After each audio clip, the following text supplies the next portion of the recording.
দা লাঠি তৰোৱাল লৈ প্ৰটেষ্ট কৰাৰ মানে কি? আমাৰ মাজত হিন্দু মুছলমানৰ বিভাজন কিহৰ?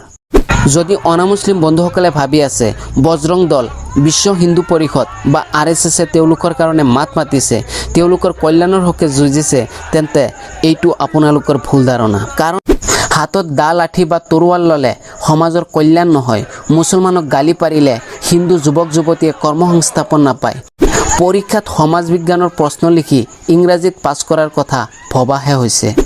ত্ৰিপুৰাত যিটো ঘটনা হৈছে তাক কি বুলি ক'ব? তো কেনে আছে আপোনালোক? আশা কৰোঁ সকলো ভালে আছে। যোৱা কেইদিনত ত্ৰিপুৰাত যি হ'ল সেইবোৰ দেখি মই মানসিকভাৱে ভাঙি পৰিছোঁ। কেৱল মই কিয়, সেই দুষ্কৃতিকাৰীবোৰৰ বাহিৰে হয়তো সকলোৱে ভাঙি পৰিছে। আজি চৰকাৰৰ ওচৰত সমগ্ৰ ভাৰতবাসীৰ কেইটামান প্ৰশ্ন, আশা কৰোঁ ৰাইজে সেই উত্তৰবোৰ পাব। আমাৰ দেশত বহুতো সংগঠন আছে, সেইবোৰ কিহৰ কাৰণে? নিশ্চয় জনসাধাৰণৰ কল্যাণৰ কাৰণে। সাধাৰণ মানুহ যিবোৰ অধিকাৰৰ পৰা বঞ্চিত হয় সেইবোৰৰ মাত মাতি তেওঁলোকক সেই অধিকাৰৰ প্ৰাপ্য কৰোৱাৰ কাৰণে, সেই বিষয়বোৰত সজাগতা কৰোৱাৰ কাৰণে। কোনোবাই আন্দোলন কৰিব কৰক, প্ৰটেষ্ট কৰিব কৰক, কাৰণ এইটো আমাৰ গণতান্ত্ৰিক অধিকাৰ নহয় জানো, যিটো সমগ্ৰ ভাৰতবাসীৰ কাৰণে লাভজনক, য'ত কোনো হিংসা বা দালাঠি তৰোৱালৰ কথাই নাহে। এতিয়া প্ৰশ্নবোৰ হ'ল, বজৰং দল, বিশ্ব হিন্দু পৰিষদ, RSS এইকেইটা কি? কোনো সংগঠন নে ৰাজনৈতিক দল? এওঁলোকে কি বিচাৰে? সন্ত্ৰাস নে মানুহৰ কল্যাণ? এওঁলোক কোনো ধৰ্মৰ ৰক্ষক নে গুণ্ডা বাহিনী? আমাৰ দেশখন চৰকাৰে চলায় নে এওঁলোকে? এই প্ৰশ্নবোৰৰ উত্তৰ ৰাইজে জানিব বিচাৰিছে। এইবোৰ যদি একোটা সংগঠনেই হয় তেন্তে তেওঁলোকৰ আন্দোলন বা প্ৰটেষ্ট নিশ্চয় গণতান্ত্ৰিকভাৱে হ'ব লাগিছিল। বাট তেওঁলোকৰ প্ৰটেষ্টৰ প্ৰক্ৰিয়া সম্পূৰ্ণ বেলেগ। প্ৰটেষ্টৰ নামত সন্ত্ৰাসৰ সৃষ্টি কৰা কাৰ্যটো ৰহস্যৰ আৱৰ্তত আছে। মানুহক আক্ৰমণ কৰা, ঘৰ দুৱাৰ ভাঙি পেলোৱা, দোকান পোহাৰ জ্বলাই দিয়া, মছজিদ জ্বলাই দিয়া, মছজিদ ভাঙি দিয়া কামবোৰ কোনটো শ্ৰেণীত পৰে? অলপ সময়ৰ কাৰণে যদি ধৰি লোৱা হয় এইবোৰ সন্ত্ৰাস নহয়, গণতান্ত্ৰিকভাৱে কৰা প্ৰটেষ্টহে, তেন্তে আমাৰ গণতান্ত্ৰিক দেশত এইটোৱে প্ৰটেষ্টৰ প্ৰক্ৰিয়া বুলি দেশৰ প্ৰশাসন ব্যৱস্থা বা চৰকাৰে ক'ব পাৰিবনে? যদি ক'ব পাৰে তেন্তে বজৰং দল, বিশ্ব হিন্দু পৰিষদ বা RSSে কিয় সকলোৱে এই প্ৰক্ৰিয়াৰে প্ৰটেষ্ট কৰিব? এইসকলে ত্ৰিপুৰাত যিবোৰ অমানৱিক কাৰ্যকলাপ সংগঠিত কৰিছে, যদি সেইবোৰ লিগেল হয় তেন্তে সকলো দল সংগঠনৰ বাবেও নিশ্চয় লিগেল হ'ব। আৰু যদি তেওঁলোকে অন্যায় কৰিছে তেন্তে ত্ৰিপুৰাৰ চৰকাৰ নীৰৱ কিয়? প্ৰশাসন বিভাগে কোনো একশ্যন ল'ব পৰা নাই কিয়? ইয়াত আৰু এটা কথা, ধৰি লৈছোঁ প্ৰথম অৱস্থাত প্ৰটেষ্ট কৰোঁতে কোনো দুষ্কৃতিকাৰীয়ে এটা বা দুটা মছজিদ জ্বলাই দিছে, তাৰ কাৰণে প্ৰশাসন বিভাগে একশ্যন ল'ব। বাট একেৰাহে সপ্তাহটোৰ ভিতৰতে প্ৰায় 20ৰ পৰা 25টা মছজিদ জ্বলাই দিয়া, ভাঙি দিয়া, মুছলমানৰ ওপৰত অত্যাচাৰ কৰা, এই সন্দৰ্ভত প্ৰশাসন বিভাগে কি ক'ব? মই প্ৰশাসন বিভাগক দোষাৰোপ কৰিব বিচৰা নাই বা নকৰোঁ, কিন্তু পৰিস্থিতি এনেকুৱা হ'ল যে কথাবোৰ উত্থাপন কৰিবলগীয়া হৈছে। লগতে উল্লেখ কৰিব বিচাৰিছোঁ, দা লাঠি তৰোৱাল লৈ প্ৰটেষ্ট কৰাৰ মানে কি? এইটো গণতান্ত্ৰিক হয়নে? ইয়াৰ বাবেও প্ৰশাসনৰ পৰা কোনো অনুমতি লৈছিলনে? যদি এনেকৈ প্ৰটেষ্ট কৰিবলৈ কাকো অনুমতি দিয়া নহয় তেন্তে তেওঁলোকে দা লাঠি লৈ প্ৰটেষ্ট কৰাৰ সাহস ক'ত পালে? প্ৰশাসনে দেখাৰ পিছতো কিয় প্ৰটেষ্ট বন্ধ নকৰিলে? কিয় তেওঁলোকক এৰেষ্ট কৰা নহ'ল? এই আটাইবোৰ প্ৰশ্ন জনসাধাৰণে জানিব বিচাৰিছে।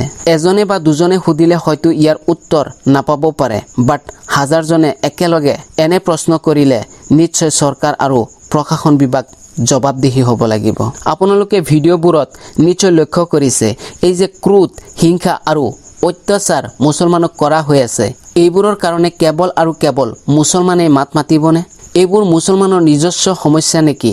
যদি নহয়, এনে পৰিস্থিতিত সকলো জাতি ধৰ্ম নিৰ্বিশেষে একেলগ হৈ প্ৰতিবাদ কৰা উচিত। হয়তো আজি মুছলমানৰ লগত হৈছে, কালি কোনো দলিত বা বেলেগ কাষ্টৰ লগত হ'ব। মনত ৰাখিব, দুষ্কৃতিকাৰীৰ কোনো ধৰ্ম নাই। এওঁলোকে মাথো নিজৰ লাভৰ কথাহে ভাবে, বাকী সব দেখুওৱা। দেশত সংবিধান এখন, পতাকা এখন, ৰাষ্ট্ৰীয় সংগীতো এটা, প্ৰধানমন্ত্ৰী এজন, আমাৰ সকলোৰে পৰিচয় এটা, বাট আমাৰ মাজত হিন্দু মুছলমানৰ বিভাজন কিহৰ? যদি সংবিধান সকলো লোকৰ বাবে একেই হয় তেন্তে মুছলমানক অত্যাচাৰ কিয়? যদি আমাৰ দেশ ধৰ্মনিৰপেক্ষ হয় তেন্তে মুছলমানৰ প্ৰতি ইমান ঘৃণা কিয়? কিয় ইমানবোৰ মছজিদ জ্বলাই দিয়া হ'ল? কিয় ইমানবোৰ দোকান ভাঙি দিয়া হ'ল? কিয় মুছলমানসকলৰ নবীক গালি দিয়া হ'ল? এই প্ৰশ্নবোৰৰ সমাধান চৰকাৰে কৰিবনে? যদি অনামুছলিম বন্ধুসকলে ভাবি আছে বজৰং দল, বিশ্ব হিন্দু পৰিষদ বা RSSে তেওঁলোকৰ কাৰণে মাত মাতিছে, তেওঁলোকৰ কল্যাণৰ হকে যুঁজিছে, তেন্তে এইটো আপোনালোকৰ ভুল ধাৰণা। কাৰণ স্পষ্ট, যদি তেনে হয় তেন্তে দলিত লোকসকলে কিয় আমাৰ সমাজত সম মৰ্যাদা পোৱা নাই, কিয় আদিবাসীসকলে সম অধিকাৰ পোৱা নাই, কিয় পেট্ৰল ডিজেলৰ দাম কমাব পৰা নাই, কিয় ঘোটালাবোৰৰ প্ৰতিবাদ কৰিব পৰা নাই, কিয় নিবনুৱা সমস্যাৰ কাৰণে মাত মাতিব পৰা নাই, কিয় সাধাৰণ জনতাক ভাল দিশবোৰ দেখুৱাব পৰা নাই। এই কথাবিলাক এবাৰ ভাবক। হাতত দা লাঠি বা তৰোৱাল ল'লে সমাজৰ কল্যাণ নহয়, মুছলমানক গালি পাৰিলে হিন্দু যুৱক যুৱতীয়ে কৰ্মসংস্থাপন নাপায়, মুছলমানৰ মছজিদ ভাঙিলে সনাতন ধৰ্ম শক্তিশালী নহয়, মহম্মদক গালি পাৰিলেই ধৰ্মগুৰু নহয়। আমি কি? আমাৰ পৰিচয় ক'ত? আমাৰ পৰিচয় আমাৰ ব্যৱহাৰত, আমাৰ পৰিচয় আমাৰ কৰ্মত, আমাৰ পৰিচয় নিজৰ বিচাৰত। পেপাৰত চালোঁ, কোনোবাই বাইট দিছে, বাংলাদেশত মন্দিৰ ভঙা কাৰ্যটোক লৈ তেওঁলোকে এনেকৈ তাৰ প্ৰতিবাদ কৰিছে, যাৰ ফলস্বৰূপ ত্ৰিপুৰাত হিংসা আৰু হত্যাৰ যজ্ঞ। এতিয়া কথাটো হ'ল, বাংলাদেশে কি কৰিছে বা কি কৰা নাই, কি কৈছে বা কি কোৱা নাই, কি খাইছে বা কি খোৱা নাই, সেইবোৰক লৈ আমাৰ নিজৰ মাজতে দ্বন্দ্ব কিয়? তাৰ কাৰণে আইনী প্ৰচেছ আছে, চৰকাৰ আছে। দোষ এজনে কৰিলে শাস্তি বেলেগ এজনক দিয়াটো কোনো দেশৰ ন্যায়ালয়ে পচন্দ নকৰে। বিষয়টো যেন পৰীক্ষাত সমাজ বিজ্ঞানৰ প্ৰশ্ন লিখি ইংৰাজীত পাছ কৰাৰ কথা ভবাহে হৈছে, যিটো মূৰ্খামিৰ বাহিৰে একো নহয়। ইয়াত কথাটো হ'ল, বাংলাদেশত সংঘৰ্ষটো ক'ৰ পৰা সৃষ্টি হৈছিল, নিশ্চয় তাৰ সন্মুখত এটা কাৰণ আছে। যদিও সেই কাৰ্যটোক ছাপোৰ্ট নকৰোঁ, এক্সাম্পলৰ কাৰণে কৈছোঁ, যাৰ তদন্ত কৰাৰ দায়িত্ব বাংলাদেশ চৰকাৰৰ। তাৰ কাৰণে আমি গণতান্ত্ৰিকভাৱে আন্দোলন কৰিব পাৰোঁ, চৰকাৰৰ দৃষ্টিগোচৰ কৰাব পাৰোঁ, বাট আন্দোলন বা প্ৰটেষ্টৰ নামত হিংসা, লুটপাট বা কোনো ধৰ্মীয় স্থানত আঘাত সানিব নোৱাৰোঁ। ত্ৰিপুৰাত যিটো ঘটনা হৈছে তাক কি বুলি ক'ব? প্ৰতিবাদ নে প্ৰতিশোধ? শ্ৰদ্ধা নে হিংসা? উদাৰতা নে নিষ্ঠুৰতা?